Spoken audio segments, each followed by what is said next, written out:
Hi guys, in this video we will see how to turn on or off developer mode on your HP laptop on your Windows 11 and 10 system.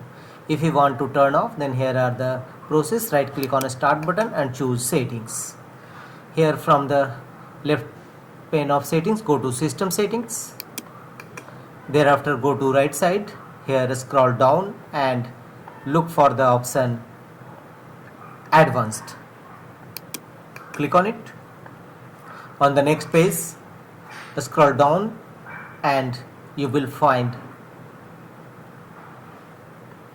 for developer section, and here you will find developer mode.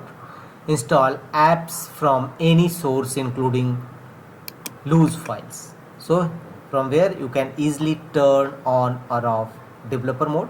Turning on developer mode including installing and running apps from outside the Microsoft Store could expose your device, so you must turn off your developer mode, and occasionally if you need, then temporarily turn on developer mode on your system.